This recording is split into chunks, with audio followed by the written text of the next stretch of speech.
Meanwhile, tens of thousands of people are returning home as firefighters make progress in southern France.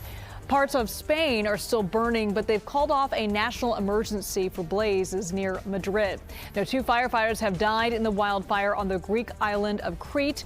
That's forcing thousands of residents and tourists to evacuate that area as well. It was frightening, yes. We could see the flames in the hills above the village, and the police and the firefighters were just telling everybody to leave straight away. Europe is warming up faster than anywhere else in the world, with temperatures rising at more than twice the average. I want to bring in the professor of fire science and forest policy at UC Berkeley, Scott Stevens. Scott, thank you so much for being with us. We know climate change is one of the key factors in the size and strength of these fires, but can you explain why Europe specifically is more vulnerable and how the proximity of the Arctic is actually playing a role in this? Well, you're right. We're seeing that higher temperatures, that huge high-pressure dome that was over them. We actually saw that increased temperatures, maintain those temperatures for weeks on end, really dried out the fuel bed. And Europe really is having a brunt of climate change impacts. And unfortunately, then that fuel bed that they have already then is preconditioned to actually then burn in ways that they really haven't had in a long, long time. And are fire departments around the world equipped to keep up with fires like these?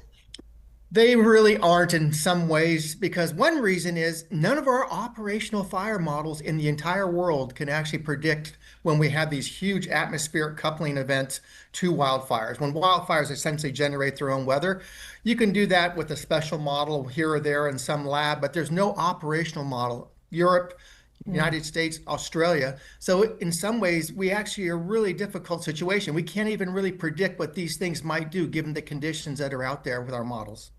So what does that mean? That more money needs to be had to do more research on how to fight these fires? What needs to happen?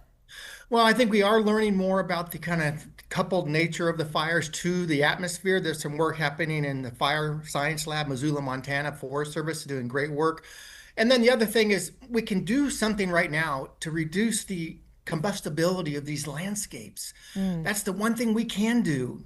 That means doing more to reduce the fuel loads by prescribed burning. You can use mechanical methods, grazing. Grazing in Europe has really been reduced because so many people have left farms and ranches and gone into cities. That's increased fuels all over Southern Europe, including France and Spain. So the one thing we can do to make a difference, even in climate change, is to really reduce our fuel beds. You can see the pictures right now on the screen where we have tremendous fuel loads burning in these systems. We have to do better at reducing the fuels so we can subsequently do better at actually keeping people safe and ecosystems in better condition.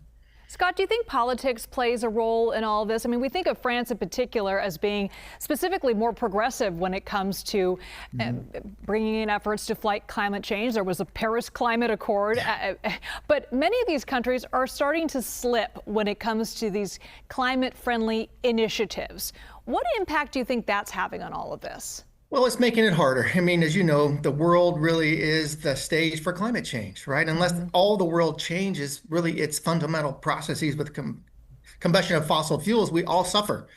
So in some ways, that just means, I think all of us, including here in the US, we have to actually act locally. So if we can do work on that ground that we manage to reduce its vulnerability to high flame rates, high rates of spread, big giant clouds being formed because of so much energy combusted, we begin to actually get a handle on the issue at a local scale. No doubt we've got to solve climate change. But we also know that just the gases in the atmosphere right now, even if we do a great job of reducing, are going to be there for decades. So I think we need to also really spend a lot of effort, reduce that vulnerability by dealing with the fuels at local scale, also the homes, and try to get people better prepared for inevitability of fire. You mentioned that fire cloud. I want to talk to you a little bit about that. Why is that making wildfires more dangerous? What is it? What it does is it generates so much energy that it puts it up in the atmosphere, as you see right there in that video. And what happens is it's almost like a small low pressure system where you actually have so much energy going up the chimney, going up in the column because of convective heat transfer going up. It pulls in air actually from the adjacent areas for conservation of mass, just pulling the air because air is going up. Eventually that air gets so high that it actually cools sometimes, and you can actually get immense downdrafts. It collapses. That weight of that water up there can cause collapse.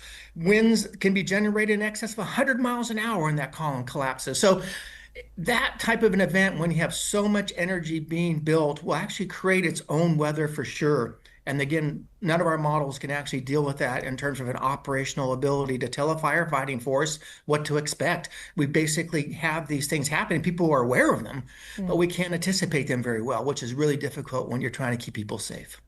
Scott Stevens, a pleasure to talk to you. Thank you so much for that insight. Happy to be here.